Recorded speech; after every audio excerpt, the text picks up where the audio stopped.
ओम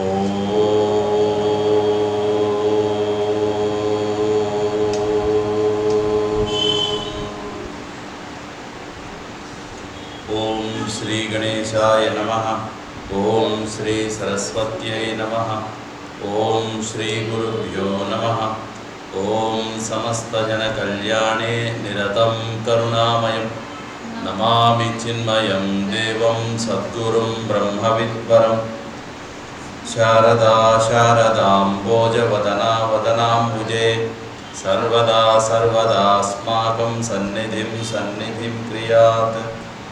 श्रुतिस्मृतिपुराणानाम् आलयं करुणालयं नमामि भगवत्पादशङ्करं लोकशङ्करं सदाशिवसमारम्भां शङ्कराचार्यमध्यमाम् अस्मदाचार्यपर्यन्तां वन्दे गुरुपरम्परां।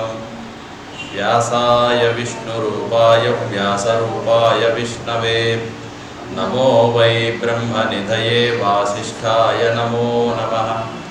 नारायणं नमस्कृत्य नरं चैव नरोत्तमं देवीं सरस्वतीं व्यासं ततो जयमुदीरयेत्। वसुदेवसुतं देवं कंसचाणूरमर्दनं देवकी परमानन्दं कृष्णं वन्दे जगद्गुरुं कृष्णं वन्दे जगद्गुरुम्।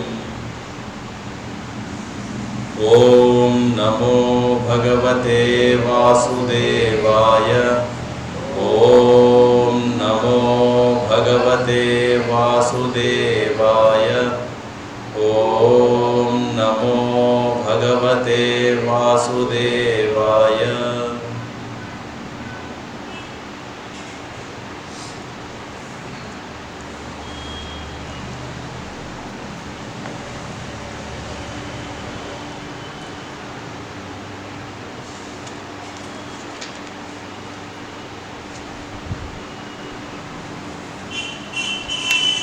ధర్మరాజుకి పాండవ పురోహితుడైనటువంటి ధౌమ్యుడు యుధిష్ఠిరుడి యొక్క విజ్ఞప్తి మేరకు, అంటే ఈ కామ్యక వనం నుంచి ఏదైనా మరొక పవిత్రమైన ఒక ప్రదేశం ఉంటే మాకు తెలియచేయండి, అక్కడ ఉన్నటువంటి బ్రహ్మవేత్తలైన ఋషులందరినీ కూడా అడిగాడు.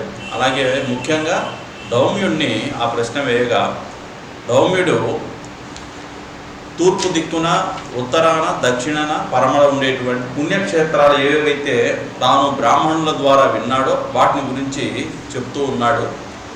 నిన్న తూర్పు దిక్కున మరియు దక్షిణ తీరాన ఉన్నటువంటి పరమ పవిత్రమైన తీర్థాలు ఏవైతే ఉన్నాయో వాటిని గురించి వివరించాడు. ఇక పశ్చిమ దిక్కున ఉండేటువంటి ఉత్తమమైనటువంటి పుణ్యతీర్థాలు ఏవి అనేవి చెప్తున్నాడు. పశ్చిమ దిక్కున ఆనర్త దేశాలలో పవిత్ర తీర్థాలని, పుణ్యస్వరూపాలైనటువంటి దేవ మందిరాలన్నింటిని గురించి ఇక పైన నేను వివరిస్తాను ధర్మరాజా అని చెప్తూ, ఈ దిక్కున అంటే పశ్చిమ దిక్కున పవిత్రమైనటువంటి నర్మదా నది ఎప్పుడూ కూడా నిరంతరం జీవనదిలాగా ప్రవహిస్తూ ఉంటుంది. ఆ నది ధార ఎటు సాగుతుంది అంటే పశ్చిమ దిక్కుగా సాగుతూ ఉంటుంది. దాని ఒడ్డున అనేకమైనటువంటి దివ్యమైనటువంటి వృక్షాలు, దివ్య ఆశ్రమాలు కూడా ఎప్పుడు కూడా ఉన్నాయి. ఫల పుష్పాలతో ఎప్పుడు కూడా నిండుగా శోభిస్తూ ఉంటుంది ఆ నదీ తీర ప్రాంతం అంతా కూడా. ఇక ముల్లోకాలలో ఏ పుణ్యతీర్థాలు, మందిరాలు, నదులు, అరణ్యాలు, పర్వతాలు, బ్రహ్మాది దేవతలు, సిద్ధులు, ఋషులు, పుణ్యాత్ములు మొదలైనటువంటి వారి సమూహాలు ఉన్నాయో వారందరూ కూడా ఈ నర్మదా నదిలో నిరంతరం స్నానం చేయడానికి వస్తూ ఉంటారు. అంటే నర్మదా నది యొక్క ఔన్నత్యం ఏమిటి అని అంటే, అందరూ కూడా ఎక్కడెక్కడి వాళ్ళు మహాత్ములు, ఋషులు, దేవతలు, ముక్కోటి దేవతలు అందరూ కూడా అందులో స్నానం చేస్తారు. అక్కడ మునిశ్రేష్ఠుడైనటువంటి విశ్రవసువు అనేటువంటి ఒక మహర్షి ఒక పవిత్ర ఆశ్రమం నిర్మించుకొని ఆయన అక్కడ ఉన్నాడు. నరవాహనుడు కుబేరుడు, తలుపేయద్దు స్వామి, నరవాహనుడైనటువంటి కుబేరుడు వాహనం నరుడట. నరవాహనమైనటువంటి కుబేరుడు ఈ ఆశ్రమానే పుట్టాట. ఎక్కడ? విశ్రవసువు యొక్క పవిత్ర ఆశ్రమంలోనే కుబేరుడు జన్మించాట. ఇక వైడూర్య శిఖరం అనేటువంటి ఒక మంగళ పర్వతము ఈ నర్మదా నది ఒడ్డునే ఉన్నది. ఎప్పుడూ ఫల పుష్పాలతో ఇది ప్రకాశిస్తూ ఉంటుంది. ఆ పర్వత శిఖరాన ఒక పుణ్యప్రదమైనటువంటి ఒక సరోవరం ఉన్నది. పర్వత శిఖరం పైన సరోవరం అంటే చాలా కష్టం. కింద భూమి మీదే జలం లేదు. ఆ కారణం పర్వత శిఖరాల పైన నదులు ఒక సరోవరం ఉన్నదిట. దానిలో కమలాలు ఎప్పుడు కూడా వికసించి ఉంటాయి. ఆ సరోవరాన్ని దేవతలు గంధర్వులు కూడా నిరంతరము సేవిస్తూ ఉంటారు. కాబట్టి దేవ ఋషిగణ సేవితమైనటువంటిది ఆ పుణ్యపర్వతము. స్వర్గంతో సమానంగా అది ఎప్పుడు కూడా భాసిల్లుతూ ఉంటుంది. అక్కడ ఎన్నో ఆశ్చర్యకరమైనటువంటి విషయాలను కూడా మనం చూస్తాం. ఆ ప్రదేశాన రాజర్షి అయినటువంటి విశ్వామిత్రుడు తపఫలంగా ఏర్పడినటువంటి పుణ్య నది ఒకటి ఉన్నది. అది ఒక గొప్ప తీర్థంగా అక్కడ విరాజిల్లుతుంది. ఆ నది ఒడ్డున నహుషుడి యొక్క కుమారుడు యయాతి సత్పురుషుల మధ్యలో పడి తిరిగి సనాతన ధర్మలోకాలకు వెళ్ళాడు. ఈ కథ కూడా మనం చెప్పుకున్నాం. గుర్తుందా మీకు యయాతి చరిత్ర? అక్కడికే వెళ్ళి చాలా కాలం వారితో ఉండి అక్కడి నుంచి ధర్మలోకాలకు వెళ్ళిపోయాడు. అక్కడ ఒక పుణ్య సరోవరం ఉన్నది. అలాగే మైనాక పర్వతం పుష్ప ఫలాలతో ఎప్పుడూ కూడా నిండి ఉంటుంది. అలాగే అసిత పర్వతం అని మరొకటి ఉన్నది. పాండవ, ఓ ధర్మరాజ, ఆ పర్వతం పైన కక్షసేనుని యొక్క పవిత్ర ఆశ్రమం కూడా ఉన్నది. అలాగే చ్యవన మహర్షి యొక్క ప్రసిద్ధమైన ఆశ్రమం కూడా ఆ పర్వత శిఖరం పైనే స్థాపించబడింది. తక్కువ తపస్సు చేసినా కూడా అక్కడ సిద్ధి లభిస్తుంది. ఎక్కడ? అసిత పర్వతం అని ఒక పర్వతం. అంటే పెద్దగా తపస్సు చేయడం చేత కాకపోయినా ఏ కొద్దిగా తపస్సు చేసినా కూడా అలాంటి వారికి సిద్ధి లభిస్తుంది. ఇక పశ్చిమ దిక్కున ఈ జంబూ మార్గం అంటారు దాన్ని. జంబూ మార్గం అనేది ఒకటి ఉంది. శుద్ధ మనస్కులైనటువంటి ఋషులు అక్కడ ఎప్పుడు కూడా నివాసం చేస్తూ ఉంటారు. అక్కడ ఆశ్రమ వాతావరణానికి అనుకూలమైనటువంటి ఒక పుణ్య ప్రదేశం అది. ఆ ప్రదేశంలో ఎప్పుడు తపస్సు చేసుకునేటువంటి వారితో నిండిపోయి ఉంటుంది. అలాగే కేతుమాల, మేధ్య, హరిద్వారం అనేటువంటివి అక్కడ ఉన్నాయి. బ్రాహ్మణులచే సేవింపబడేటువంటి మరొక అరణ్యం, దాని పేరు సైంధవారణ్యం అనేది కూడా ఒకటి ఉంది. ఇక పుణ్యప్రదమైనటువంటి బ్రహ్మదేవుని యొక్క పుష్కర తీర్థము ఆ దిక్కునే ఉంది. ఇంతకుముందు చెప్పాడు. అది వానప్రస్థులైనటువంటి వారు, సిద్ధులు, ఋషులకు ఎప్పుడు కూడా తపస్సుకు యోగ్యమైనటువంటి ప్రదేశంగా చెప్పబడింది. పుష్కర నివాసానికి బ్రహ్మ ఈ వృత్తాంతాన్ని చెప్తాడు. మనస్వి అయినటువంటి జనుడు అంటే ఎవరైనా మానవుడు మనస్సులోనైనా సరే ఇక్కడ ఉండాలని గనక అనుకోగలిగితే, అంటే పుష్కర తీర్థంలో వారిలో ఉన్నటువంటి పాపాలన్నీ కూడా శమిస్తాయి, నశించి స్వర్గలోకాలని ఆనందాలని కూడా అనుభవిస్తాడు అని చెప్పాడు. ఇది పశ్చిమ దిక్కు. 3 దిక్కులు అయిపోయినాయి. ఇక ఉత్తర దిక్కున ఉండేటువంటి తీర్థాలను చెప్తున్నాడు. ఉదీచ్యాం రాజశార్దూల దిశి పుణ్యాని యాని వై తానితే కీర్తయిష్యామి పుణ్యాన్యాయతనాని చ. అయ్యా, ఓ ధర్మరాజ, ఉత్తర దిక్కున ఉండేటువంటి తీర్థాలు, ఆశ్రమాలు, పవిత్రమైనటువంటి దేవాలయాలు, వీటిని గురించి ఇప్పుడు నేను నీకు చెప్తున్నాను. సావధాన చిత్తుడివై వినుము. తీర్థయాత్ర ప్రసంగం వాటి పట్ల మంగళప్రదమైనటువంటి శ్రద్ధని పెంచుతుంది. కాబట్టి తీర్థ సముదాయంతో ప్రకాశించేటువంటి సరస్వతీ నది అన్ని నదులలో కూడా మన పరమ పుణ్యాన్ని ఇచ్చేటువంటిది. ఇక యమునా నది ఉత్తర దిక్కునే ఉన్నది. అక్కడే పుణ్యప్రదమైనటువంటి ప్లక్షావతరణ తీర్థం అనేది ఒకటి ఉన్నది.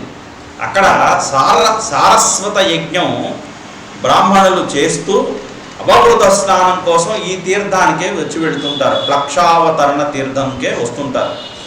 ఇక దివ్యం కళ్యాణమయమైనటువంటి అగ్ని శిరస్సు అనేటువంటి ఒక పుణ్య తీర్థం కూడా అక్కడే ఉంది. ఆ తీర్థంలో సహదేవుడు శమ్య అనేటువంటి యజ్ఞపాత్రను విసిరినా అది ఎంత దూరంలో పడిందో అక్కడ మండపం నిర్మించి యజ్ఞం చేశాడు. సహదేవుడు అంటే ఈ సహదేవుడు కాదు, ఆయన ఒక రాజు. ఈ విషయంలో ఇంద్రుడు గానం చేసినటువంటి గాథను బ్రాహ్మణులు నిరంతరం కూడా గానం చేస్తూ ఉంటారు. సహదేవుడు యమునా నదీ తీరాన 1,00,000 గోవులను దానం ఇచ్చి అగ్నిని ఉపాసించాట. అక్కడే గొప్ప కీర్తి గల భరత చక్రవర్తి 35 అశ్వవేధ యాగాలను చేశాట. నాయన ధర్మరాజా, ప్రాచీన కాలాన బ్రాహ్మణుల యొక్క మనోవాంఛలు తీర్చినటువంటి భరతుడు అనేటువంటి ఒక రాజుని గురించి మనం విన్నాం. ఉత్తరాఖండంలోనే శరభంగుని యొక్క పవిత్రమైన శరభంగముని ఆశ్రమం అనేది ఒకటి ఉంది. అంటే ఉత్తరానే సత్పురుషులు ఎల్లప్పుడూ కూడా సరస్వతీ నదినే ఉపాసిస్తుంటారు. పూర్వకాలాన ఇక్కడ వాలఖిల్యులు తపస్సు చేశారట. వాలఖిల్యులు అని అంటే ఎంత ఉంటారు? లిల్లీపుట్స్ అంటారు, చిన్న చిన్నగా. ఇప్పటికీ కూడా మన ఉత్తరకాశీ తపోవనం కుటీకి పక్కనే ఒక పర్వతం ఉంది, దాని పేరు వాలఖిల్య పర్వతం. విశ్వనాథ మందిరానికి దగ్గరలో ఉంటుంది అది. సో అక్కడ ఎలా ఉంటారంటే చెట్టుకి వాటికి వాళ్ళు తలకిందులుగా వేలాడుతుంటారని, ఎవరికి కనిపించరని, వారు ఎప్పుడూ కూడా అవ్యక్తంగా ఇప్పటికీ ఉన్నారని చెప్తుంటారు. అక్కడ వాళ్ళు యజ్ఞము తపస్సు చేశారు. పరమ పవిత్రమైనటువంటి దృషద్వతీ నది ఇక్కడ ప్రవహిస్తోంది.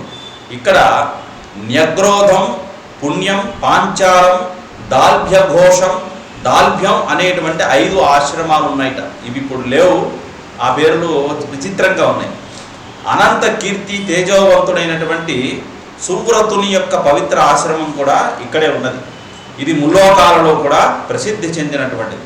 ఇక ఉత్తరాఖండంలో ప్రఖ్యాతులైనటువంటి నరనారాయణులు కూడా అక్కడే ఉన్నారు. ఉత్తరాఖండంలో వీరు లేడి వర్ణం కలిగిన వారైన గుణరహితులు. అంటే వర్ణం ఎలా ఉంటుందంటే లేడీ ఏ రంగులో ఉంటుందో ఆ రంగులో వాళ్ళు ఉంటారట, ఎవరు? నరనారాయణులు. అయినప్పటికీ కూడా వాళ్ళు గుణరహితులు అనంటే వారికి ఎటువంటి గుణమాలిన్యం లేదు. వీరిరువురు కూడా వేదజ్ఞులు, వేద మర్మం తెలిసినటువంటి వారు, వేద విద్యని పూర్తిగా ఆపోసన పట్టినటువంటి వారు. పవిత్రమైనటువంటి యజ్ఞాలని వీరు విరివిగా చేశారు. ప్రాచీన కాలాన ఇంద్రుడు, వరుణుడు మొదలైనటువంటి దేవతలు కలిసి విశాఖయూపం అనేటువంటి ప్రదేశంలో తపస్సు చేసి ఆ ప్రదేశాన్ని పవిత్రం చేశారు. ఇక మహాబాహుడు, గొప్ప కీర్తి గలవాడు, ప్రభావశాలి అయినటువంటి జమదగ్ని సుందరము పుణ్యప్రదమైనటువంటి పలాశ వనంలో యాగాలు చేశాడు. ఇంకొక వనం పేరు చెప్తున్నాడు. శ్రేష్ఠ నదులన్నీ ఆకారాలను ధరించి తమ తమ జలాలు తీసుకొని ఆ జమదగ్ని వద్దకు వచ్చి అతనికి అన్ని వైపులా నిలబడి ఎదురు చూసేవిట. అంటే తమని ఉపయోగించుకోమని అర్ఘ్య ప్రదానానికి వాటికి. మహారాజా, మహాత్ముడైనటువంటి ఆ జమదగ్ని యాగాన్ని కన్నులారా చూచినటువంటి గంధర్వరాజు అయినటువంటి విశ్వావసువు స్వయంగా ఈ శ్లోకాన్ని పఠించాట. యజమానస్య వైదేవాన్ జమదగ్నేర్మహాత్మనః ఆగమ్య సరితో విప్రాన్ మధునా సమదర్పయన్. మహాత్ముడైనటువంటి జమదగ్ని ఏ యజ్ఞంలో దేవతలను ఆరాధించాడో ఆ యజ్ఞంలో నదులన్నీ వచ్చి ఆ మధువును సేకరించి బ్రాహ్మణులను తృప్తిపరిచాయట. పర్వతరాజైనటువంటి హిమాలయం కిరాతులకు, కిన్నెరలకు నివాసస్థానం. గంధర్వులు, యక్షులు, రాక్షసులు, అప్సరసలు కూడా ఈ హిమాలయ పర్వతాన్ని సదా సేవించి ఉంటారు.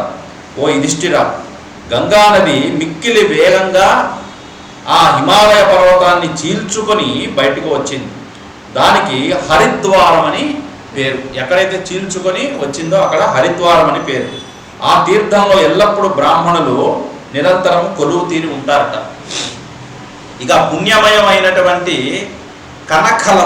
కనఖలంలో సనత్కుమారుడు పూర్వము అక్కడే సంచరించేటువంటి వారు. పూరువనే అంటే పూరువు అనేటువంటి ఒక ఆయన, పూరువు అనే ప్రసిద్ధి గల పూరువు అనేటువంటి ప్రసిద్ధి కలిగినటువంటి ఒక పర్వతము అక్కడే ఉన్నది. అంటే పురూరవుడు, దానికి ఆ పేరు ఎందుకు వచ్చింది అంటే పురూరవుడు ప్రాచీన కాలంలో అక్కడ యాత్రని చేశాడట. ఇక మహర్షులచే సేవించేటువంటి ఆ ఆశ్రమంలో భృగు మహర్షి తపస్సు చేశాడు. అదే భృంగుతుంగం అనేటువంటి ఒక మహాగిరి. భూత భవిష్యత్ వర్తమాన కాలరూపుడు, శక్తిమంతుడు, సర్వత్రా వ్యాపించినటువంటి సనాతనుడు, పురుషోత్తముడు, నారాయణుడైనటువంటి శ్రీహరి ఈ విశాలపుర ప్రదేశం బదరీ వన సమీపంలో ఉంది. అది నరనారాయణుల ఆశ్రమం అని బదరిక ఆశ్రమం అని ఇప్పటికీ కూడా కొనియాడబడుతోంది. ఓ రాజా, ధర్మరాజా, పూర్వకాలం నుంచి కూడా ఈ విశాలపురిలో బదరికాశ్రమ సమీపాన గల గంగా నది వేడి నీరు, చల్లనీరు పక్కపక్కనే ఎప్పుడూ కలిగి ప్రవహిస్తూ ఉంటాయి. అక్కడ ఇసుక బంగారంలాగా మెరుస్తుందిట. అక్కడకు మహాభాగులు, తేజోవంతులు అయినటువంటి మహర్షులు ప్రతిదినం వెళ్ళి నరనారాయణులకు నమస్కారాలు సమర్పిస్తుంటారు. సనాతనుడైనటువంటి నారాయణుడు అక్కడ ఎప్పుడూ కూడా కొలువు తీరి ఉంటాడని నమ్మకం. ఆ బదరికాశ్రమం మహాపుణ్యక్షేత్రం, సాక్షాత్ పరబ్రహ్మ స్వరూపం. అక్కడే తీర్థాలు, తపోవనాలు ఎప్పుడు కూడా వెలసి ఉన్నాయి. పరమేశ్వరుడు కూడా అక్కడే ఉంటాడని ప్రతీతి. అక్కడ ప్రాచీనుడైనటువంటి పరబ్రహ్మ పరమ పదము కూడా సిద్ధింపజేసే అంత గొప్ప పుణ్య ప్రదేశం అది. దేన్ని తెలిసి శాస్త్రచక్షువులైనటువంటి విద్వాంసులు దుఃఖించరో ఆ ప్రదేశము ఇదే. అంటే అక్కడ ఉన్నవాళ్ళకి అంత జ్ఞానం ఉంటుంది అని. జ్ఞానం ఉన్నవాడు దేనికి కూడా శోకించడు. మోహంలో ఉన్నవాడు శోకానికి గురవుతాడు, జ్ఞానంలో ఉన్నవాడు మోహాన్ని అధిగమిస్తాడు. తత్ర కోమోహ కశోక ఏకత్వం అనుపశ్యత అంటాడు ఉపనిషత్తు. ఇక మహాయోగి ఆదిదేవుడు అయినటువంటి నారాయణుడు ఇక్కడ ఎల్లప్పుడూ కూడా భక్తులని, అలాగే మహర్షులని, మునులను అందరినీ కూడా అనుగ్రహిస్తూ ఉంటాడు. అది పవిత్ర ప్రదేశాల్లో కూడా పరమ పవిత్రమైనటువంటిది. ఈ విషయంలో సందేహం లేదు. కాబట్టి ఓ రాజా, భూమండలాల పుణ్యతీర్థాలు, ఆశ్రమాలు అని ప్రసిద్ధమైనటువంటి వాటిని వసువులు, సాధ్యులు, ఆదిత్యులు, మరుద్గణాలు, అశ్విని దేవతలు, మునులు, ఋషులు అందరూ కూడా ఈ పుణ్య ప్రదేశాల్లో ఎప్పుడు కూడా చరిస్తూ సేవిస్తూ ఉంటారు. నీవు శ్రేష్ఠులైనటువంటి ఈ బ్రాహ్మణులతో, సోదరులతో కలిసి సంచరిస్తే అర్జునుడిని కలవాలి అనేటువంటి నీ తపన ఏదైతే ఉన్నదో అది శాంతిస్తుంది. కాబట్టి అర్జునుడు తపస్సుకు వెళ్ళాడు, మరి తిరిగి వస్తాడు. నువ్వు దానికి ఇంకా రాలేదని బెంగపెట్టుకొని మనసుని అశాంతికి లోను చేసుకుంటున్నావు. ఆ మనసు శాంతించాలంటే ఈ ప్రదేశాలన్నీ కూడా నీవు దర్శించు అన్నాడు. ఇలా ధౌమ్యుడు ద్వారా 4 దిక్కుల్లో ఉండేటువంటి అనేకమైన పుణ్య తీర్థాలు, నదులు, అలాగే క్షేత్రాలు, ఆశ్రమాల గురించి ధర్మరాజుకి తెలియజేశాడు.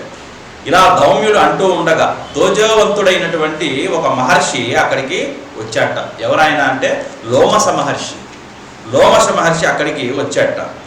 ధర్మరాజు బ్రాహ్మణులతో, సోదరులతో కలిసి ఇంద్రునికి దేవతలు ఎదురు వెళ్ళినట్లుగా, అంటే ఆ లోమస మహర్షి రాగానే అలా సాదరంగా ఎదురేకి స్వాగతం పలికి ఆయనకి పూజలు చేశాట. ధర్మాంధరుడైనటువంటి యుధిష్ఠిరుడు యథార్హంగా, అంటే ఆయనకు తగిన విధముగా పూజలు అర్పించి ఉన్నత ఆసనం పైన కూర్చుండబెట్టి, ఆ తపోవనాలు తిరగడంలోని ప్రయోజనం ఏమిటి అంటే, తపోవనాలు వెళ్ళాలని నాకు అనిపిస్తూ ఉన్నది, ఈ తపోవనాలు వెళ్ళడం వల్ల కలిగేటువంటి ప్రయోజనం ఏమిటి అని అడిగాట లోమస మహర్షిని. అప్పుడు లోమస మహర్షి ప్రసన్నుడై సుమధురంగా పాండవుల హర్షాన్ని, అంటే వారి యొక్క ఆనందాన్ని పెంచడం కోసం ఇలా చెప్తున్నాడు. నాయనా, నా కోరిక అనుసరించి సంపూర్ణ విశ్వయాత్ర నేను చేస్తూ ఉన్నాను. ఆ భాగంలోని ఇక్కడికి వచ్చాను. ఒకరోజు ఇంద్రుని భవనానికి పోయి దేవరాజుని నేను కలిశాను. అక్కడ నీ సోదరుడైనటువంటి సవ్యసాచి అయినటువంటి అర్జునుడిని చూశాను. ఇప్పుడు దేని గురించి బాధపడుతున్నాడంటే అర్జునుడి గురించి. కాబట్టి లోమస మహర్షి వచ్చి ఇప్పుడు ఏం చెప్తున్నాడు, విశ్వయాగ పరిక్రమలో ఉన్నాను, ఈ భాగంలోనే నేను ఇంద్రుడి దగ్గరికి వెళ్ళాను, అక్కడ అర్జునుడిని చూశాను. అతడు ఆ సమయాన ఎక్కడున్నాడు అనుకున్నావు, ఇంద్రుని యొక్క సింహాసనం పైన ఇంద్రునితో సమానంగా కూర్చొని ఉన్నాడు. ఆ దశలో అర్జునుడిని చూసి నేను ఆశ్చర్యం పొందాను. మానవ మాతృడైనటువంటి అర్జునుడు భూలోకం నుంచి ఇక్కడికి రావడం ఏమిటి, ఇంద్రుని సింహాసనం అధిష్ఠించడం ఏమిటి? ఇంద్రుని సింహాసనం అధిష్ఠించాలంటే ఎన్నో యజ్ఞాలు, యాగాలు, తపస్సులు చేస్తే కానీ ఆ స్థాయి రాదు కదా. కాబట్టి నీ సోదరుడు ఇంద్ర సింహాసనంపై కూర్చొని ఉండగా చూసి మిక్కిలి ఆశ్చర్యానికి లోనయ్యాను, విస్మయానికి లోనయ్యాను. ఆ సమయాన నీవు పాండవుల వద్దకు పొమ్ము అని ఇంద్రుడు నాతో చెప్పగా ఇలా వచ్చాను అని లోమసుడు ధర్మరాజుతో చెప్తున్నాడు. ఇంద్రార్జునుల యొక్క ఆదేశానుసారం నేను నిన్ను చూడటానికే ఇక్కడికి శీఘ్రంగా వచ్చేశాను. ఈ విషయంలో ఇంద్రార్జునులు ఇద్దరు కూడా నన్ను ప్రోత్సహించారు. కాబట్టి ఓ పాండుపుత్ర ధర్మనందన, నీకు ప్రియమైనటువంటి విషయాన్ని చెప్తాను. మహర్షులు ద్రౌపది సోదరులతో కలిసి నేను చెప్పే ఈ మాటని నువ్వు విను. నీవు మహాబాహువైనటువంటి అర్జునుని ఏ దివ్యాస్త్రాల సంపాదన కోసం పంపావో ఆ దివ్యాస్త్రాలని, అలాగే రుద్రుని నుంచి పాశుపతాస్త్రాన్ని కూడా గ్రహించేశాడు. ఆయనకు అన్ని అస్త్రాలు కూడా సమకూరాయి. ఇంకా బ్రహ్మశిరోనామాస్త్రకం అమృతంతో కలిసి తపశ్శక్తి ప్రభావంతో శంకరుని చేరింది. ఆ పాశుపతాస్త్రాన్ని సవ్యసాచి అయినటువంటి అర్జునుడు శంకరుని నుంచి సాధించాడు. దాన్నే బ్రహ్మశిరోనామాస్త్రం అని కూడా అంటారట. ఏది పాశుపతాస్త్రమే ఆ పేరుతో కూడా పిలువబడుతోందిట. వజ్ర సమానమైనటువంటి రుద్రుని యొక్క పాశుపత మంత్ర ప్రయోగ ఉపసంహారాల తో పాటుగా రుద్రుని నుంచి అర్జునుడు ఉపదేశం పొందాడు. దానితో పాటు దండాలి ఆయుధాలు కూడా, అనేకమైన ఆయుధాలు కూడా హస్తగతం చేసుకున్నాడు. ఇక మిక్కిలి పరాక్రమవంతుడైనటువంటి అర్జునుడు యమ కుబేర వరుణ ఇంద్రాదుల నుంచి కూడా మిగతా దేవతలు కూడా ప్రసన్నులై అర్జునుడికి ఎన్నో వరాలు, అంటే వారి దగ్గర ఉన్నటువంటి వారి శక్తులతో కూడిన అస్త్రాలని కూడా ఇచ్చాడు. ఇంతేకాక విశ్వావసుని గంధర్వుడు, విశ్వావసు అనేటువంటి ఒక గంధర్వుని పుత్రుని వద్ద నుంచి కూడా సామగానం, నృత్యం, గీతం, వాద్య కళ కూడా నియమపూర్వకంగా అభ్యసించి కృతకృత్యుడయ్యాడు. ఈ సామగానం, నృత్యం, గీతం, వాద్య కళ ఈయనకేం పని అని ఇంతకు ముందు చెప్పుకున్నాం. ఇప్పుడు ఊర్వశి శాపం పెట్టింది కదా, కాబట్టి ఆ శాపానికి మరి ఖాళీగా ఏం చేస్తాం? చూడండి, ఎక్కడికన్నా మనల్ని పంపించి ఇక్కడ ఉండు అని అంటే అక్కడే ఉండి ఖాళీగా మనం ఉండలేం, ఏదో ఒక పని చేయాలనిపిస్తుంది. కాబట్టి ఇప్పుడు శాపగ్రస్తుడైనటువంటి అర్జునుడు ఏం చేయాలి? కాబట్టి దానికి కావలసిన ఏర్పాటు ఇప్పుడు చేసేసారన్నమాట. గంధర్వుడి నుంచి ఇవన్నీ నేర్చుకున్నాడు. ఈ విధంగా అస్త్ర విద్యలో నిపుణుడై గాంధర్వ వేదాన్ని కూడా నేర్చుకున్నాడు. ఇక భీమసేనునికి తర్వాత తమ్ముడైనటువంటి అర్జునుడు అక్కడ నిశ్చింతగా ఉన్నాడు. ఏమాత్రము దుఃఖానికి లోను కాలేదు, సుఖంగా ఉన్నాడులే. దేవరాజు అయినటువంటి ఇంద్రుడు నాతో నీ కొరకు పంపినటువంటి ఈ సందేశాన్ని ఇప్పుడు నీకు వివరంగా చెబుతాను, విను. ఏమని? భవాన్ మనుష్యలోకేపి గమిష్యతి న సంశయ బ్రూయాద్ యుధిష్ఠిరం తత్ర వచనాన్మే ద్విజోత్తమ ఆగమిష్యతి తే భ్రాత కృతాస్త్ర క్షిప్రమర్జున సురకార్యం మహత్కృత్వా యదశక్యం దివౌకసం. ఓ మహాత్మా, ఓ ధర్మరాజా, ఇంద్రుడు చెప్పినట్టుగా చూడండి, లోమసుడు చెప్తున్నాడు అనమాట. ఓ మహాత్మా, మీరు తిరుగుతూ అంటే ఈయన లోమసుడితో అన్నట్ట, మీరు తిరుగుతూ భూలోకానికి వెళతారు కదా, నా విజ్ఞప్తి మేరకు మీరు ధర్మరాజు దగ్గరికి పోయి ఈ విధంగా చెప్పండి అన్నట్ట. ఏం చెప్పాట ఇంద్రుడు? నీ సోదరుడైనటువంటి అర్జునుడు అస్త్ర విద్యలో మేటి అయ్యాడని చెప్పు. దేవతల కార్యభారం అతని పైన ఉంచబడిందని చెప్పు. దేవతలు కూడా దాన్ని సాధించలేరు, అది ఒక్కడికే సాధ్యమవుతుందని చెప్పు. సిద్ధులను పొందినటువంటి అర్జునుడు వచ్చే వరకు నీవు కూడా మిగిలినటువంటి సోదరులతో ఖాళీగా ఉండగా తపస్సుని ఆచరించు అని ఇంద్రుడు చెప్పి పంపాట.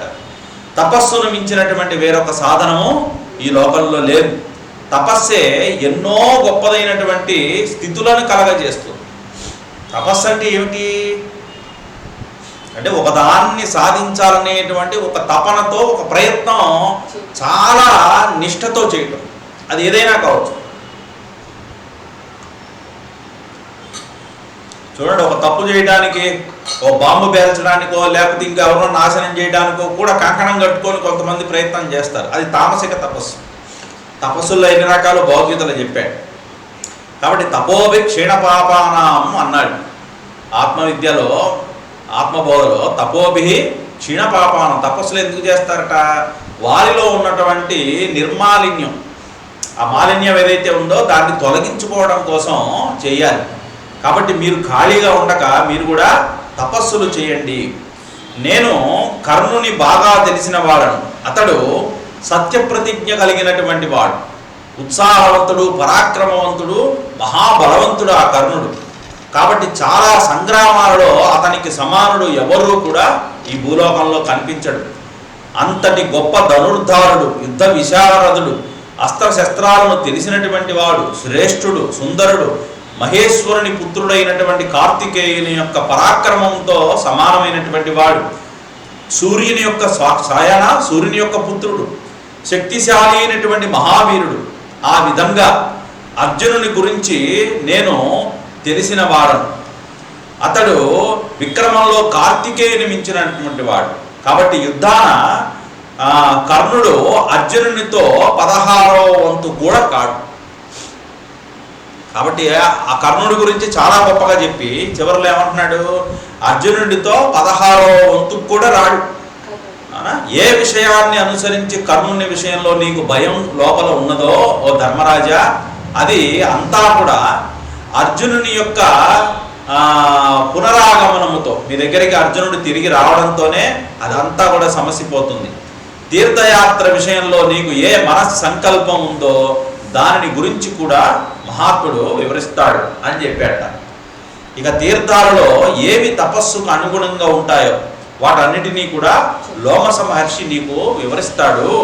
వారిపైన విశ్వాసం ఉంచి సంశయ బుద్ధిని నీవు విడిచిపెట్టు అని ఇంద్రుడు నీకు చెప్పాడు. కాబట్టి అర్జునుడి యొక్క ఆగమనం గురించి ఇప్పుడు నేను నీకు చెప్పాను, అక్కడ ఎలా ఉన్నాడో చెప్పాను. ఇప్పుడు ఇంద్రుడి యొక్క ఆజ్ఞ మేరకే తీర్థయాత్రలకి అనువైనటువంటి ప్రదేశాలను గురించి ఇప్పుడు నాకు ఇంద్రుడు చెప్పమని చెప్పాడని నీ దగ్గరికి వచ్చానయ్యా అని చెప్పాడు. చెప్పగా నేను వచ్చేటప్పుడు అర్జునుడు పలికిన మాటలు ఒకసారి నీకు చెప్తున్నాను విను ధర్మరాజా అని, ధర్మబద్ధమైనటువంటి రాజ్యలక్ష్మిని గురించి ఆలోచించమని ధర్మరాజుతో చెప్పండి. అంటే ఆశావహ దృక్పథంతో జీవించమనండి. రాజ్యం కోల్పోయాడని, రాజ్యం భ్రష్టుడయ్యారని నిరాశా నిస్పృహలతో ఉండద్దని, ధర్మబద్ధమైనటువంటి అంటే తిరిగి మళ్ళా మనం ధర్మబద్ధమైనటువంటి యుద్ధం చేయగా మనకు రాబోయేటువంటి ఆ రాజ్యలక్ష్మి ఏదైతే ఉన్నదో దానిని గురించే నిరంతరం సంకల్పించమని చెప్పండి. మీరు గొప్ప గొప్ప తపస్సులు ధర్మాలను గురించి తెలిసిన వారు, శ్రీ సంపన్నులు, రాజుల ధర్మాన్ని పరిపూర్ణంగా తెలుసుకున్నటువంటి వారు, పురుషులను పవిత్రం చేయగల సాధనాలు మీరు తెలిసి ఆచరించినారు. పాండవులకు తీర్థయాత్ర ద్వారా కలిగేటువంటి పుణ్య ఫలాన్ని అందించడానికి ప్రయత్నం చేయండి. యుధిష్ఠిరుడు తీర్థాలకు వెళ్ళేటట్టు, గోవులను దానం చేసేటట్టు అన్ని విధాలా మీరు ప్రయత్నించండి అని అర్జునుడు లోమస మహర్షికి చెప్పాట. కాబట్టి మీరు ఇప్పుడు సురక్షితులై తీర్థయాత్రలు చేయండి. దుర్గమ స్థానాల్లో అంటే ఏవైతే ప్రమాదకరమైనటువంటి ప్రదేశాలు ఉంటాయో, కఠిన సమయాలలో జీవించడం కూడా దుర్భరంగా ఉండేటువంటి పరిస్థితుల్లో మీరు రాక్షసుల నుంచి ధర్మరాజుని మీరు రక్షించండి అని లోమస మహర్షికి చెప్పాట. ఇక దధీచి మహర్షి ఇంద్రుని కాపాడిన విధంగా దధీచి మహర్షి ఇంద్రుని కాపాడట. ఎలా కాపాడాడు తెలుసుగా మీకు? వృత్రాసురుని యొక్క సంహారం అప్పుడు ఆయుధం కావాల్సి వస్తే దధీచి తన యొక్క శరీరాన్ని త్యాగం చేసి ఆయన వెన్నుముకనే వజ్రాయుధంగా అందిస్తాడు. దాంతో కానీ, ఎందుకనంటే ఏ అస్త్రంతో శస్త్రంతో చావకూడదు అని వరం ఉంది మరి. కాబట్టి మరి దేంతో కావాలి? అది ఆయుధం కాదు, అది లోహము కాదు. ఇంద్రుని దధీచి మహర్షి యొక్క వెన్నెముక. ఎందుకని మహర్షి యొక్క వెన్నుముక ఆయుధం అని అంటే ఆయన శరీరం అంతా పవర్ఫుల్. అంటే ఏమాత్రం కించిత్తు కూడా లోపల పాపచింతన లేనటువంటి వాడు, ఎంతో గొప్ప తపస్సు చేసి కణకణంలో కూడా ఆ శక్తి నింపుకున్నటువంటి మహాత్ముడు. చూడండి, ఓజశక్తి అమితంగా ఉన్నటువంటి వాడు దధీచి మహర్షి. అందుకని ఆయన శరీరంలో ఏ భాగమైనా సరే చాలా పవర్ఫుల్. అందుకని ఆయన యొక్క వెన్నుముకనే ఇంద్రుడికి ఆయుధంగా ఇచ్చాట. కాబట్టి అలా ఇచ్చి ఇంద్రుడిని కాపాడిన విధంగా అంగిరసుడు సూర్యుడిని రక్షించిన ప్రకారంగా మీరు రాక్షసుల బారి నుంచి మా సోదరులను రక్షించండి అని అర్జునుడు నన్ను కోరాడు. ఇక పర్వతాకారులైనటువంటి రాక్షస పిశాచాలు అయినా మీ రక్షణలో ఉండగా ధర్మరాజుని సమీపించలేవు సుమా. ఇంద్రార్జునుల ఆ అభ్యర్థన కారణంగా ఇలా నేను అన్ని విధాల భయాల నుంచి నిన్ను కాపాడుతూ నీతో నేను తిరుగుతాను అని లోమసుడు ధర్మరాజుతో అన్నాడు. కాబట్టి ఓ కురునందన, నేను పూర్వం 2 సార్లు, అంటే ఇప్పుడు నీతో పాటు మళ్ళా నేను తీర్థయాత్రలకి బయలుదేరానయ్యా. పూర్వం నేను 2 సార్లు అన్ని తీర్థాలని కూడా, నేను విశ్వంలో ఉన్న అన్ని తీర్థాలని కూడా నేను చూచాను. కాబట్టి నీతో కలిసి ఇప్పుడు ఇది 3వ పర్యాయం అవుతుంది. కాబట్టి ఈ తీర్థయాత్ర అన్ని భయాలని కూడా పోగొడుతుంది. చూడండి, తీర్థయాత్రలు ఎలా చెయ్యాలి అది కూడా మనకు తెలియదు. ఇప్పట్లాగా ఏదో అలా వెళ్ళిపోయి తిరిగేసి వసతులు చూసుకొని భోజనాలు చూసుకొని అలా అలా అలా అలా అలా తగిలించుకుంటూ రావటం కాదు. తీర్థయాత్ర ఎలా చెయ్యాలంటే పూర్వకాలంలో అంటే అన్నీ వదిలిపెట్టేసి ఇంకన్ని బాధ్యతలు అన్నీ కూడా కొడుకులకి వాళ్ళకి అప్పచెప్పేసి ఏదో కొద్దిపాటి వస్త్రాలను తీసుకొని భిక్షాటన చేసుకుంటూ, చూడండి ఆ కాలంలో ఏంటంటే ఎక్కడ ఏ ఇంటికి వెళ్ళినా సరే అతిథులుగా వచ్చారు కాబట్టి వారికి భిక్షని పెట్టడం అనేది ప్రతి ఇంటిలో కూడా ఒక ధర్మంగా ఉండేది. అలాగే ధర్మసత్రాలు ఉండేవి. అలా ఎవరి మీద ఆధారపడకుండా సర్వము పరిత్యాగం చేసి కేవలము తీర్థయాత్రల్ని లక్ష్యంగా పెట్టుకొని ప్రయాణం చేయాలి. ఆ తీర్థయాత్రలు చేసేటప్పుడు మరి రోడ్లు అవన్నీ ఉండేవి. పూర్వకాలంలో విద్యుత్తు, వాహనాలు, రోడ్లు ఇవన్నీ ఏమీ లేవు. ఎడ్ల బండ్లో లేకపోతే కాలినడకనో, అడవి మార్గానో, లేకపోతే జంతువులు సంచరించక ఏర్పడిన మార్గాల్లోనో, ముళ్ళదోవలోనో, రాళ్ళదోవలోనో పడిపోవాలి. ఈ ప్రయత్నంలో ప్రాణాలు పోయినా పోవచ్చు. చూడండి, అదృష్టం బాగుండి వాళ్ళ పుణ్య పరిపాకం బాగుంటే యాత్రలు అంతా ముగించుకుంటారు. కాబట్టి ఈ యాత్రలు చేయడం వల్ల ఏమవుతుందని అంటే ఎవరి మీద ఆధారపడకుండా స్వతంత్రంగా తాను భగవంతుడి మీదే భారం వేసిపోతాడు. కాబట్టి అతడికి ఏ రకమైనటువంటి భయాలనైనా సరే ఎదుర్కొనేటువంటి ఒక నిర్భయ స్థితి వస్తుంది. రాజర్షులైనటువంటి మనువు మొదలైనటువంటి వారందరూ కూడా దీన్ని సంపూర్ణంగా ఆచరించే ఆనాడు ధర్మపాలన చేశారు. ఇక ఎవరు తీర్థయాత్రలు చేయలేరు, తీర్థయాత్రలు ఎవరు చేయలేరు అనంటే చెప్తున్నాడు, రుజు ప్రవర్తన ఎవరికైతే లేదో, రుజు ప్రవర్తన అంటే త్రికరణ శుద్ధిగా ఉండేటువంటి వాడు. అంటే రుజుత్వం అంటే స్ట్రైట్ ఫార్వర్డ్నెస్ అని ఇంగ్లీష్లో ఏమంటారంటే ముక్కుసూటితనం. ముక్కుసూటితనం అని అంటే మొహం మీద తిట్టడం, అరవటం, కొట్టడం అని కాదు. అంటే లోపల ఒకటి బయట ఒకటి మాట ఒకటి ఉండదు. రుజుత్వం అంటే సత్యాన్నే త్రికరణ శుద్ధిగా పాటించేటువంటి వాడు, మనస్సు ఇంద్రియాలు అదుపులో లేనటువంటి వాడు, విద్యాహీనుడు అంటే జ్ఞానం లేనటువంటి వాడు, పాపాత్ముడు నిరంతరం పాపాలు చేసేటువంటి వాడు, కుటిలమైనటువంటి బుద్ధి కలిగిన వాడు. కుటిలత్వం అంటే ఏమిటి? కుటిలత్వం అంటే ఏంటి? పైకి ఒకటి నమ్మించి లోపల మోసం చేసేటువంటి వాడు. చూడండి, పైకి మంచితనంగా నటిస్తాడు కానీ లోపల మాత్రము ఇతరుల యొక్క వినాశనము, ఇతరుల యొక్క ఆపదలనే ఎప్పుడు చింతిస్తూ ఉంటాడు. ఇది కుటిల బుద్ధి అంటారు. ఈ కుటిలత్వం ఎవరికైతే ఉన్నాయో అంటే రుజు ప్రవర్తన లేనివాడు, ఇంద్రియాలు మనస్సు నిగ్రహం లేనివాడు, విద్యాహీనుడు, పాపాత్ముడు, కుటిల బుద్ధి కలిగిన వాడెవడు కూడా ఈ తీర్థయాత్రలు చేయలేరు. అదేంటండి ఇప్పుడు అందరూ చేస్తున్నారు కదండి, మరి ఏమని చెప్పాలి? ఇప్పుడు అది చెప్పారుగా, అన్నీ ఉన్నవాడు, ఇవన్నీ ఉన్నవాడు తీర్థయాత్రలు చేయలేరట. మరి ఇప్పుడు అందరూ చేస్తున్నారుగా, ఇవన్నీ ఉన్నవాళ్ళు కూడా చేస్తున్నారు కదా.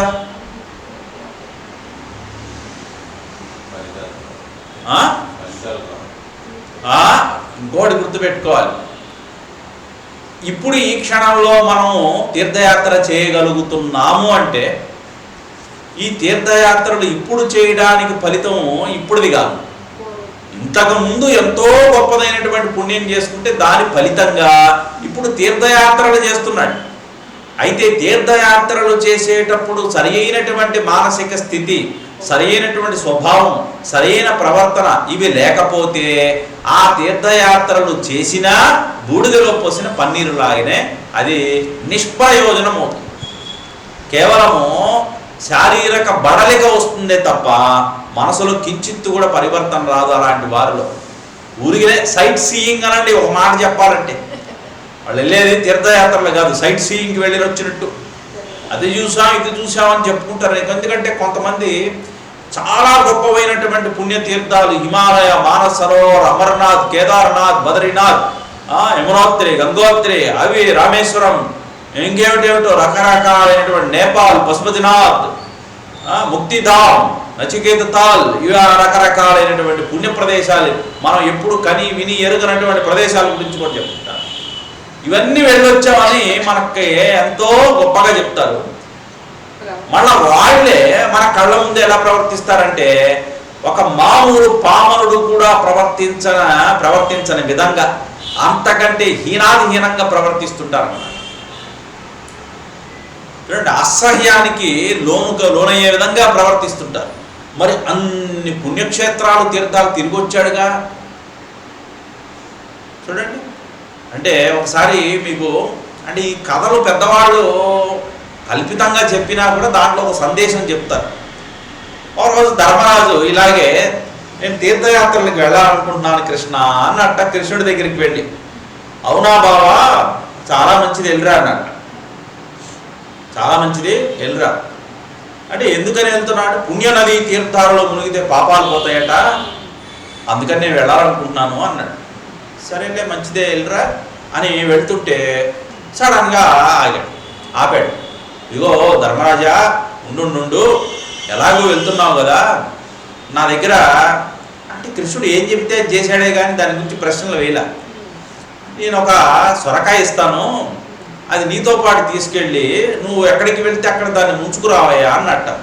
ఎందుకు ఏమిటి అని ప్రశ్నించలేదు. సరే సొరకాయ పెట్టుకొని వెళ్ళాక ఏ నదికి వెళ్ళినా దాన్ని ముంచుకొని తీసుకొస్తున్నట్ట. చూడండి, అలా నదుల్లో స్నానాలు చేసి వచ్చేసాట. సొరకాయ ఇమ్మన్నట్ట, తీసుకున్నాడు. దాన్ని కోసి చూస్తే నోట్లో పెట్టుకుంటే చేదుగా ఉందంట. అయ్యయ్యో, ఈ సొరకాయ ఇంకా చేదుగా ఉందే అన్నట్ట కృష్ణుడు.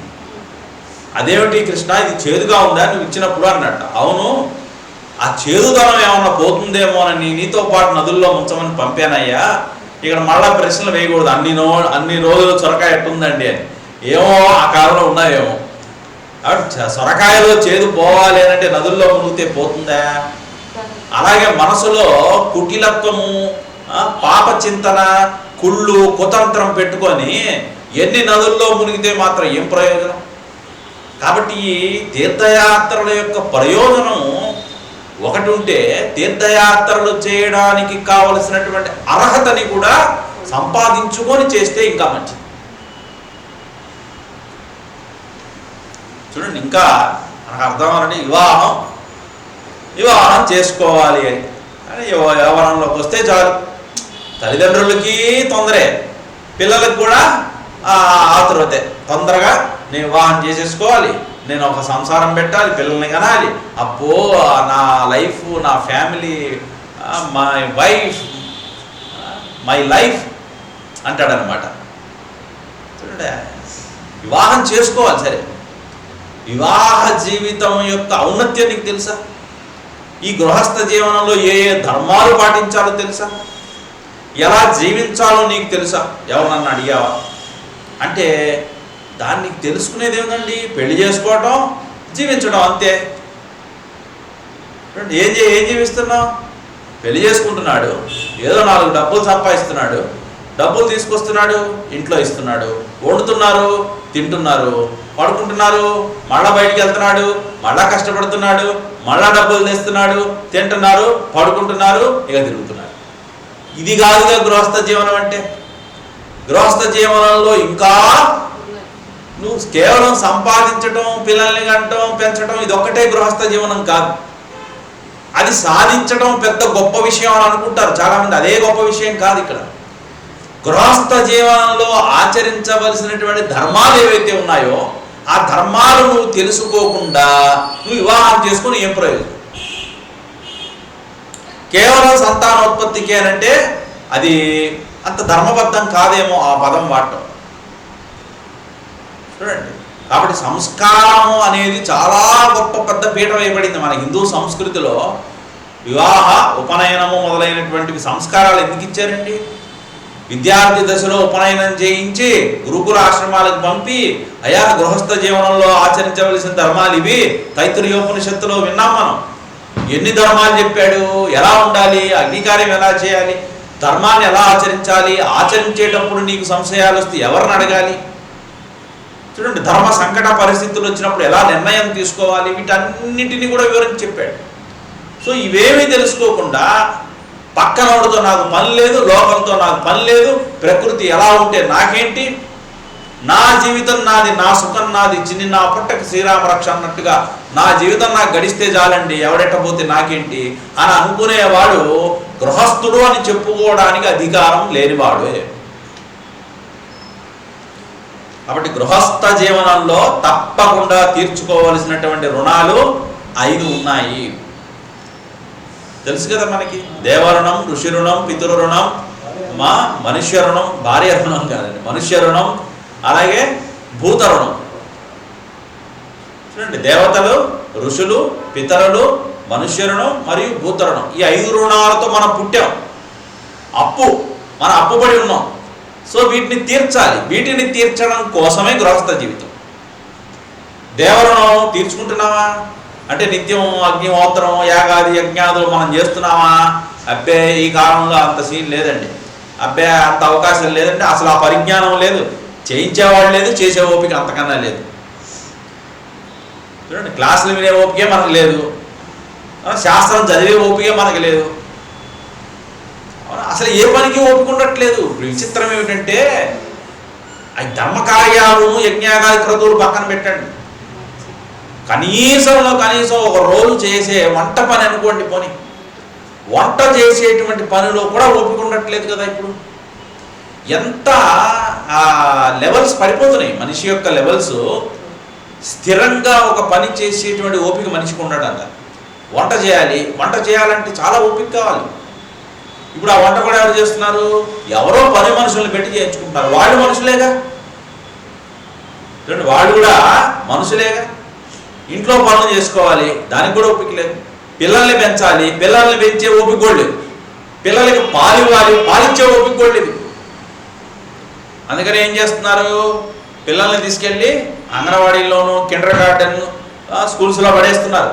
అక్కడ ఆయమ్మలను వాళ్ళ కడగటాలు, తొడవటాలు అన్నీ వాళ్ళే చూసుకుంటారు.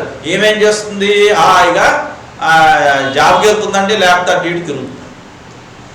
కొంతమంది ఇంట్లో ఉండి కూడా వాళ్ళకి అప్పచెప్పేవాళ్ళు, అందరూ కాదు, కొంతమంది. పిల్లల్ని ఎవరి కోసం కన్నాం? తల్లిదండ్రులుగా పిల్లల్ని ఎవరి కోసం కన్నట్టండి? ఆయమ్మల కోసము, ఆ స్కూల్స్ని వాళ్ళని పోషించడం కోసం పిల్లలు కన్నారా? చూడండి, ఒక వంశోద్ధారకుణ్ణి, ఒక ఉత్తమ పౌరుణ్ణి, ఒక గొప్ప వ్యక్తిత్వం కలిగినటువంటి ఒక మనిషిని తీర్చిదిద్దగలిగేటువంటి గొప్ప బాధ్యత మన చేతిలో ఉంది. పిల్లవాడిని పెంచడం అంత ఆషామాషి కాదండి. ప్రతి ఒక్కటి వాడికి అలా ఫీడ్ అయిపోతూ ఉంటాయి. చిన్నప్పటి నుంచి మనం ఏం చూస్తున్నామో, ఏమి అరుస్తున్నామో, ఎలా చేస్తున్నామో, వీటన్నిటిని గమనించి వాడు పెరుగుతున్నాడు. కాబట్టి ఇదంతా ఒక రకంగా చెప్పండి, ఒక గురుతర బాధ్యత. పూర్వీకులు, మన మహర్షులు కూడా గృహస్థులేనండి, గుర్తుపెట్టుకోవాలి. వాళ్ళేం సన్యాసులు కాదు. వారు ఎలా జీవించారు, గృహస్థ ధర్మాన్ని ఎలా ఆచరించారు, వాళ్ళు ఆచరించి తర్వాత తరంలో వాళ్ళకి చెప్పారు. కాబట్టి వివాహ జీవితం యొక్క ఔన్నత్యము, దాని లక్ష్యము తెలుసుకున్న తర్వాత వివాహం చేసుకుంటే వాడికి అది ప్రయోజనకారి అవుతుంది. అలాగే తీర్థయాత్రలు ఎందుకు చేయాలి, దాని ప్రయోజనం ఏమిటి, ఇవి తెలుసుకోకుండా తీర్థయాత్రలు చేసి ఉపయోగం లేదు సుమా. కాబట్టి నీ మనస్సు సదా ధర్మంపై లగ్నమై, ధర్మజ్ఞుడవై ప్రతిజ్ఞాపాలన చేస్తూ ఐహిక సుఖాల పట్ల ఆసక్తి లేనివాడవై ఉన్నావు కనుక ముందు నీలో ఈ గుణాలు పూర్తిగా వికసిస్తాయి. భగీరథ మహారాజు, గయాదులు, యయాతి ఎంత మహనీయులో నీవు కూడా అలాంటి వాడివే ఓ యుధిష్ఠిరా, ఓ ధర్మరాజా అన్నాడు. అప్పుడు ధర్మరాజు అంటున్నాడు, యుధిష్ఠిర ఉవాచ, అయ్యా ఓ లోమ సంహర్షి, నా హర్షాత్ సంప్రపశ్యామి వాక్యస్యాస్యోత్తరం క్వచిత్ స్మరేతి దేవరాజోయం కో నామాభ్యధికస్తతః.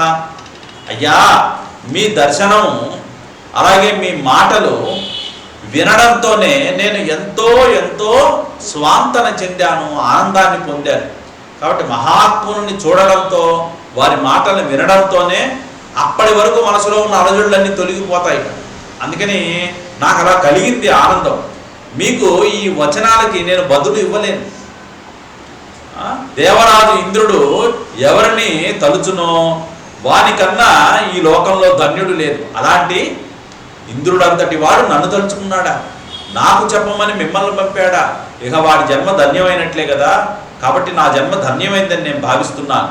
మీ అనుగ్రహాన్ని, అర్జునుని వంటి సోదరుణ్ణి పొంది ఇంద్రుని జ్ఞాపకాలలో ఉన్నవానికంటే, చూడండి ఇంద్రుడే నన్ను స్మరించాడా, అంతకంటే సౌభాగ్యవంతుడు ఈ లోకాన మరొకడు లేడు కదా. మీరు తీర్థయాత్రని సాగించమని పలికారు కదా. మా పురోహితులైనటువంటి దౌమ్యుల కారణముగా ఇంతకు పూర్వమే నేను దాని గురించి ఎంతో విచారణ చేశాను. నారద మహర్షి నాకు వివరించారు. అలాగే మా పురోహితుడైనటువంటి ధౌమ్యుడు కూడా తీర్థయాత్రల యొక్క మాహాత్మ్యాన్ని, వాటి ప్రాశస్త్యాన్ని గురించి నాకు చెప్పగా నేను విన్నాను, దాని గురించి విచారించాను, ఆలోచించాను కూడా. కాబట్టి మీరు ఏ సమయాన ఆదేశిస్తారో ఆ సమయంలో తీర్థయాత్రని నేను ఇక ప్రారంభిస్తాను, ఇది నా నిశ్చయం అని అనగా తీర్థయాత్రలకు సంకల్పించినటువంటి పాండవపుత్రునితో లోమస మహర్షి ఇలా అన్నట్ట. మీరు శీఘ్రంగా ముందు తీర్థయాత్రలు చేయడానికి ముందు మీరు చేయాల్సిన మొదటి పని ఏంటంటే పరివారాన్ని తగ్గించండి. Less luggage more comfort. కాబట్టి మీరు ముందు పరివారాన్ని తగ్గించండి, అప్పుడు తీర్థయాత్రలు మీకు సులభం అవుతాయి. మంది మార్బలంతో వందలు వేసుకొని ఎప్పుడు తీర్థయాత్రలకు వెళ్ళకూడదయ్యా. ఏక్ నిరంజన్ దో సుఖి తీన్ గడిబిడి అంటారు.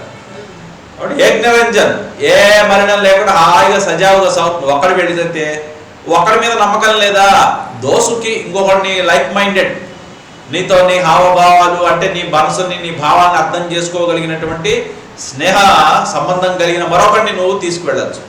దోసుకి తీన్ గడిబిడి. ఇక మూడో వాడిని తీసుకెళ్ళావా ఇక పోటీలు మొదలవుతాయి.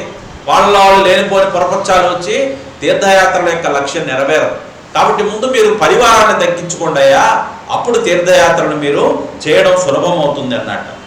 అప్పుడు యుధిష్ఠిరుడు అంటున్నాడు, భిక్షాభుజో నివర్తంతాం బ్రాహ్మణాయతయశ్చయే క్షుత్రుడధ్వమాశ్రమాయాస సీతార్తి మసహిష్ణవ. అయ్యా యుధిష్ఠిరుడు ఆ లోమ సమస్యతో అంటూ, భిక్షాటన ద్వారా జీవించేటువంటి ఈ బ్రాహ్మణులు, యతులు, ఆకలి దప్పులు, అలసట, మార్గాయాసం కలిగిన వారు, చలిబాధను తట్టుకోలేని వారు వెనకకి మరలండి. కాబట్టి అందరికీ విన్నపం చేసుకున్నాడు. ఎవరు మృష్టాన్న భోజనం, మృష్టాన్నం అంటే ఇలా 2 చేతులు దోశలు పెట్టగా ఎంత పడుతుందో చూడండి, భిక్షాటన చేస్తే ఎంత భోజనం పడుతుందో అంత భోజనాన్ని తిని బతకగలిగిన వాళ్ళు ఎవరైతే ఉంటారో, పక్వాన్నాలు ఆశిస్తారో. ఇంకా మృష్టాన్నాలు అంటే ఏంటంటే మృష్టాన్నం అంటే ఏంటి, చక్కగా మృష్టాన్నం అంటే చేతులతో హాయిగా ఆరగించగలిగే బాగా భోజన ఆసక్తి కలిగినటువంటి భోజన ప్రియులు. పక్వాన్నం అంటే చక్కగా వండి వార్చేటువంటి ఆహారాలు. ఇక మాంస భోజన ప్రియులు ఎవరైతే ఉన్నారో వాళ్ళందరూ కూడా వెనక్కి తగ్గండి. ఎవరు వంటింటి అవసరం కలవారో, ఎవరెవరికి భోజనం వ్యవస్థ ప్రత్యేకంగా నాచే చేయబడిందో వారు కూడా వెనకకి మరలండి. కాబట్టి ఇప్పటి వరకు వాళ్ళందరినీ ఎవరు పోషించారు, ధర్మరాజే చూసుకున్నట్ట.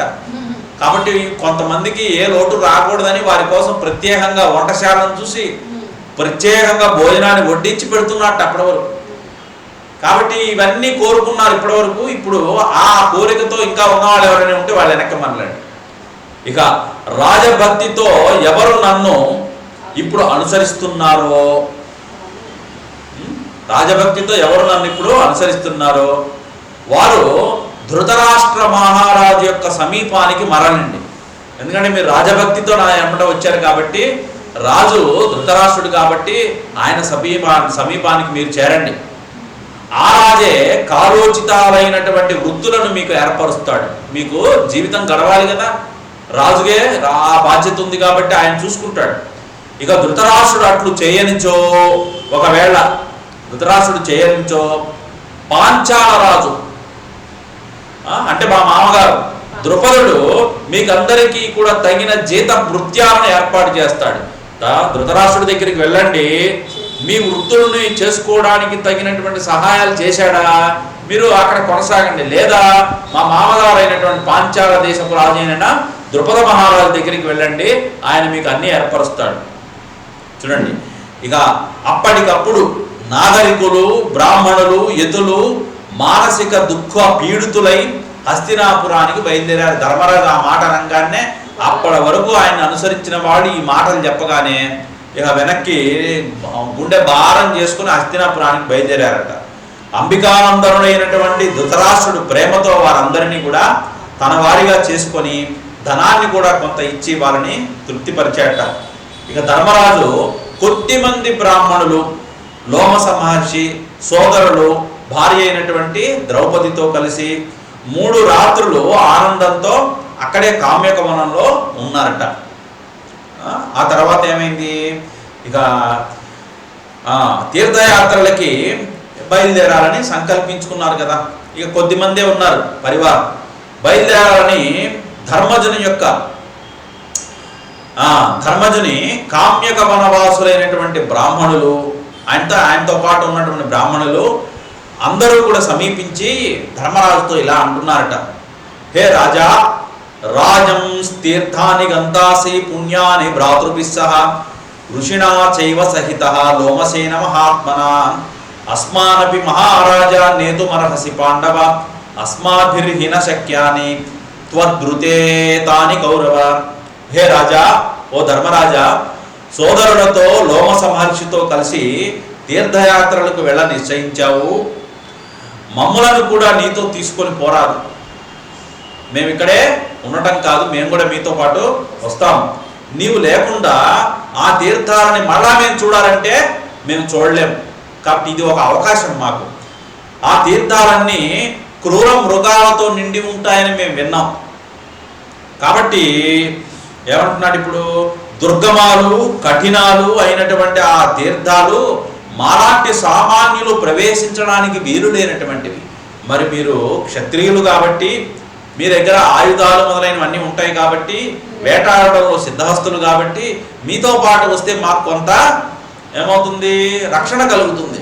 తద్వారా మాకు తీర్థయాత్రలు చేసిన ఫలితం కూడా తగ్గుతుంది. మళ్ళా మేము ఒక్కళ్ళే వెళ్ళలేం కదా, మమ్మల్ని కూడా మీతో పాటు రానియండి. నీ సోదరులు పరాక్రమవంతులు, ధనుర్ధారులు, వారిచే రక్షింపబడుతూ మేము కూడా మీతో పాటు తీర్థయాత్రని చేయదలిచాము. ఓ ధర్మరాజా, నీ అనుగ్రహంతో మేము తీర్థయాత్రల ఆ వనవాసాల యొక్క ఫలితాన్ని సులభంగా మేము కూడా పొందుతాం. కాబట్టి మీ బల పరాక్రమాలచే రక్షింపబడే ఆ తీర్థాలలో చక్కగా స్నానం చేసి పరిశుద్ధమై ఆ తీర్థ సందర్శనాదులచే మా పాపాలని మేము పోగొట్టుకుంటాం. నీవు ఆ తీర్థాల్లో స్నానం ఆచరించి కార్తవీర్యార్జునుడు, భరత చక్రవర్తి, అష్టకుడు, లోమపాదుడు చేరినటువంటి లోకాలని పొందడానికి అర్హుడవుతావు ధర్మరాజా.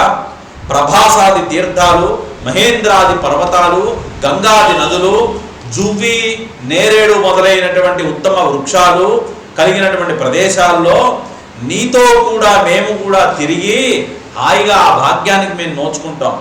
బ్రాహ్మణులపై మీకు ప్రేమ ఉంటే మా మాటలను మీరు తిరస్కరించవద్దు. దీని వలన మాకు శుభం కలుగుతుంది. కాబట్టి తపస్సులకు విఘ్నం కలిగించే రాక్షసులు అనేకులు తీర్థాలనే ఆశ్రయించి ఉంటారని మేము విన్నాం. వారి నుంచి నీవు మమ్మల్ని రక్షింపగలవు. కాబట్టి తీర్థయాత్రలు చేయాలంటే ఆ కాలంలో చూడండి ఎంత కష్టమో, అంత కష్టమైన తీర్థాలు బ్రాహ్మణులుగా మేమెలా చేయగలం? కాబట్టి మీరు ఉంటే మాకు రక్షణ ఉంటుంది. నీవు పాపరహితుడమైనటువంటి ధౌమ్యుడిని, బుద్ధిశాలి నారదుడు, అలాగే లోమస మహర్షి చెప్పినటువంటి తీర్థాలన్నింటినీ సేవించి లోమసుని కారణంగా ఆ తీర్థాలతో పవిత్రుడవై మాకు కూడా ఆ తీర్థాల యొక్క దర్శన భాగ్యాన్ని మాకు నీవు కలిగించు ధర్మరాజా. ఇక యుధిష్ఠిరుడు సోదరులతో పరివేష్టితుడై కూర్చున్నట్టు, అంటే చుట్టూ వాళ్ళందరూ కూర్చొని ఉన్నారు. ఆ బ్రాహ్మణులు అన్న మాటలు విన్నారు. విన్న వెంటనే ఆ కళ్ళెమట నీళ్లు అలా ఆనందాశ్రువులు రాడాయిట. లోమస ధౌమ్యుల ఆజ్ఞను గైకొని బాగుంది బాగుంది అని వారి మాటలని ప్రశంసించి వారిని తనతో తీసుకుపోవడానికి అంగీకరించాట ధర్మరాజు. ఇక తర్వాత సోదరులతో ద్రౌపదితో భార్యతో కలిసి వెళ్ళుటకు పాండవ శ్రేష్ఠుడైనటువంటి ధర్మరాజు సత్సంకల్పం చేసుకున్నట్ట. ఇంతలో వేదవ్యాసుడు పర్వత నారదుడు కామ్యకంలో ఉన్న ధర్మజుని చూడాలని అక్కడికి విచ్చేశారట. వేదవ్యాసుల వారు మొదలైన వారు అక్కడికి విచ్చేశారు. వారికి యథావిధిగా ధర్మ పూజ చేశాట. అంటే వారికి చేయాల్సిన పూజలన్నీ చేశాట. సత్కారాన్ని పొందిన వారు ధర్మజునితో ఇలా అన్నారు. అంటే వ్యాస మహర్షి, పర్వత నారదులు మొదలైన మహర్షులు అందరూ వచ్చి అందరూ కలిసి ధర్మరాజుతో ఇలా అన్నట్ట. ఋషయ ఊచు, ఋషులందరూ ఇలా పలికారు. ఏమని? యుధిష్ఠిర యమో భీమ మనసా కురుతార్జవం మనసా కృత శౌచావై శుద్ధాస్తీర్థాని యాస్యథ. మీరు తీర్థయాత్ర విషయాన మనస్సుని ఎట్టి పరిస్థితుల్లో కూడా సంశయంలో నెట్టుకోకండి. మనసులో కించిత్తు కూడా మాలిన్యాన్ని కలిగించేటువంటి ఆలోచనలు చేయకండి. ఎప్పుడు కూడా మనసుని పరిశుద్ధంగా ఉంచుకునే ప్రయత్నం చేయండి. మనస్సు పరిశుద్ధం అయినప్పుడే తీర్థయాత్రలు చేయాలి. మనసు పరిశుద్ధం అవ్వడానికి తీర్థయాత్రలు కాదయ్యా, మనసు పరిశుద్ధం అయినప్పుడే తీర్థయాత్రలు మీరు చేయాలి. బ్రాహ్మణులు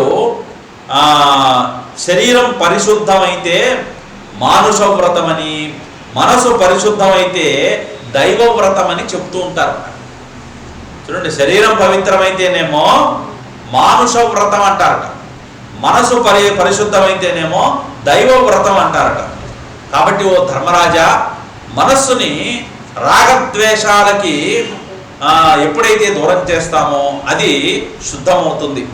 ప్రాణులన్నిటి పట్ల కూడా మైత్రీ భావముతో శుద్ధంగా ఉండి తీర్థయాత్రలు చేయాలి. మీరు ఇంతవరకు శరీరంతో శుద్ధులయ్యి మానుష వ్రతం చేశారు ఇప్పటి వరకు. ఇకపై దైవ వ్రతాన్ని ఆశ్రయించి మనసుని పరిశుద్ధం చేసుకొని తీర్థయాత్రలు ఆచరించి తగిన ఫలితాన్ని మీరు అందరూ పొందేదరుగాక. కాబట్టి వారందరూ ఇక ఆ ఋషుల మాట విని అట్లే అని సమ్మతించి ఆ నియమాలని పాటించడానికి అంగీకరించారట. పిమ్మట దివ్యులు మానవులు అయినటువంటి ఋషులందరూ స్వస్తి వాక్యాలతో ఆ ధర్మరాజు, బ్రాహ్మణులు, మిగతా సోదరులు, ద్రౌపది మొదలైన వారందరినీ కూడా స్వస్తి వచనాలతో మంత్రాలతో వారిని ఆశీర్వదించారట. వ్యాస లోమస పర్వత నారదాదుల పాదాలకి నమస్కరించి బ్రాహ్మణులు, లోమసుడు, పురోహితుడైనటువంటి ధౌమ్యుడు వెంటరాగా ధర్మరాజు తీర్థయాత్రలకి బయలుదేరాట. మార్గశీర్ష శుద్ధ పౌర్ణమి గడిచి, మార్గశీర్ష పౌర్ణమి శుద్ధ పౌర్ణమి, పౌర్ణమి అంటేనే శుద్ధ పౌర్ణమి గడిచి పుష్య నక్షత్రం, అంటే పుష్య నక్షత్రము ఉదయం అయిన పిదప వారు యాత్రని ప్రారంభించారట. అంటే యాత్ర చేయదగినటువంటి అనుకూలమైనటువంటి సమయం మార్గశిర మాసం, పుష్య నక్షత్రము ఉదయించగానే, అంటే నక్షత్ర ప్రవేశం కాలం గడియలు రాగానే వాళ్ళు యాత్రని ప్రారంభించారట. ఇక పాండవులు తీర్థయాత్రలు కదా చేస్తున్నారు, నారచీరలు, మృగ చర్మాలని ధరించారట. ఇక వారి తలలన్నీ జటలు ధరించారట. జటలు అప్పటికప్పుడు ఎక్కడి నుంచి వచ్చాయంటే మర్రిపాలు పూస్తారండి. ఎందుకంటే ఆ కేశ సంపద అలా ఎగురుతూ అందంగా దువ్వుకుంటూ దాని మీద దృష్టి లేకుండా ఏం చేస్తారంటే మర్రి చెట్టు పాలు తీసి తలకి ఇలా పూసేసుకొని జడలు కట్టేస్తుంటారు అన్నమాట. కాబట్టి జటలు ధరించారు, అభేద్య కవచాలను ధరించారట. సూర్యుడిచ్చినటువంటి వంట పాత్ర, అక్షయ పాత్ర ఏదైతే ఉన్నదో దాన్ని తీసుకొని ఇక తీర్థయాత్రలకి బయలుదేరారట. ఇంద్రసేనుడు మొదలగు భృత్యులు 15 రథాలు వెంట రాసాగాయి.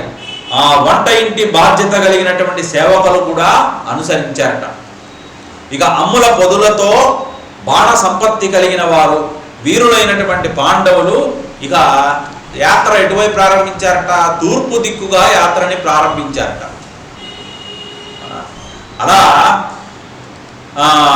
యుధిష్ఠిరుడు ఇలా అన్నట్ట యాత్రను ప్రారంభించి లోమస మహర్షితో, ఓ లోమస మహర్షి, నాకు తెలిసినంత వరకు నేను సాత్విక గుణహీనుణ్ణి కాదు. అంటే నాకు నాలో సత్వగుణం ఉన్నదని నేను అనుకుంటున్నాను. అయినా దుఃఖ పరంపరను పొందాను. నాలో ఎప్పుడు కూడా సత్వగుణం ఉన్నదనే నేను అనుకుంటున్నాను. అయినా కూడా నాకు దుఃఖాలు అనేవి మనసుకు అంటుకున్నాయి. నా వలే ఇలాంటి దుఃఖాలు పొందిన వారు ఇతరులైనటువంటి రాజులు ఎవరు ఉండరేమో. సత్వగుణం ఎప్పుడు కూడా ఆనందానికి సూచకం.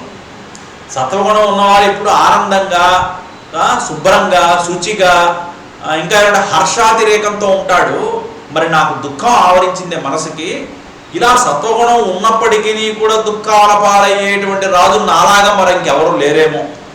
కాబట్టి ఓ లోమశ, శత్రువులైన దుర్యోధనాదులు సత్వగుణహీనులని నేను ఎరుగుదును. ధర్మపరాయణులు కూడా కారు వాళ్ళు. కానీ అలాంటప్పుడు ఉత్తరోత్తర అభివృద్ధిని వారెలా పొందారు? ఇది సహజంగా అందరికీ వచ్చే డౌటే.